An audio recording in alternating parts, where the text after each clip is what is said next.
If the recent cyber attack on the company that supplies much of the East Coast gasoline taught us anything, it's that these kinds of crimes can affect our daily lives, even our ability to put gas in our cars. This country is clearly unprepared to confront one of the biggest threats of the 21st century. Congress has passed the buck for years, and America is vulnerable. But on Planet Fox, they're acting like this problem was solved under the last administration. President Donald Trump was on DEFCON 1 when it came to cybersecurity, well aware of the damage that could be inflicted. He signed a law creating the Cybersecurity and Infrastructure Security Agency to identify, anticipate, and manage national cybersecurity and infrastructure risks. In 2020, he warned pipeline owners of potential cyber ransomware attacks and what to do to avoid them. In contrast, Joe Biden is asleep at the wheel and appears incapable of comprehending, let alone handling, the danger cyber terrorists present to the United States. That was some kind of fiction. Very few elected U.S. officials get a medal for cybersecurity achievements, but former President Trump doesn't even get a participation award. SolarWinds, the unprecedented breach of at least 9 U.S. agencies and dozens of private businesses, including government contractors, happened on Trump's watch. Took months for his administration to realize it was happening. Then he stalled on acknowledging the attack, a suspected Russian spying campaign. When he did, he floated the idea that China was behind it, saying everything was, quote, well under control, when his administration blamed Russia. This was a very significant effort, and I think it's the case that now we can say pretty clearly that it was the Russians that engaged in this activity.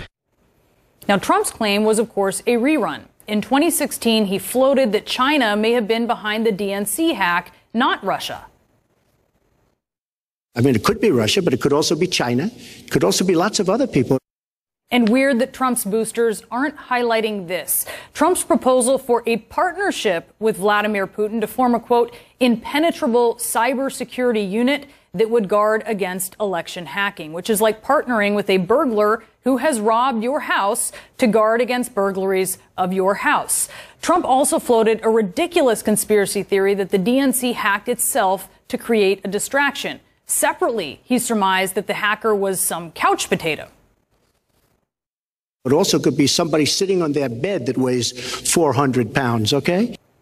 He also speculated that the cybersecurity firm that investigated the DNC hack was suspect as he hit Ukraine's president up for an investigation of his then opponent, Joe Biden, in the infamous phone call that led to his first impeachment. Later, Trump fired the U.S. official in charge of securing America's elections, the head of the Cybersecurity and Infrastructure Security Agency, after Chris Krebs rejected Trump's voter fraud claims. So he fired him for telling the truth. In 2018, Trump's administration eliminated the position of cybersecurity coordinator on the National Security Council, the position that literally deals with solutions to cyber warfare and digital attacks.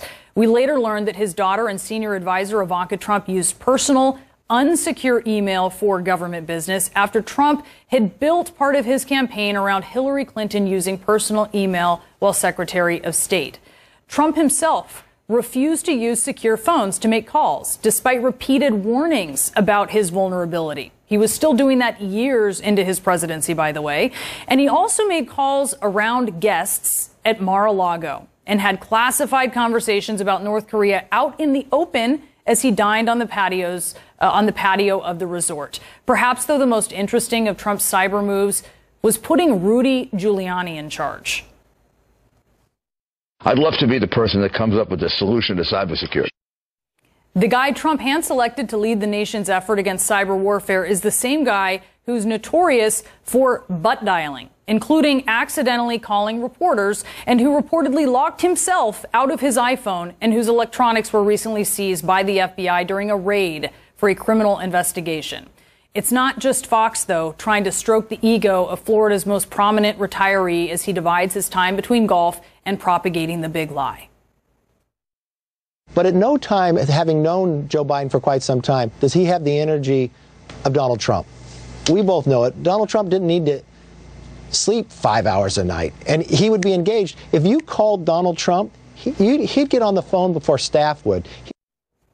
Whatever it was keeping Trump awake, cybersecurity was not it.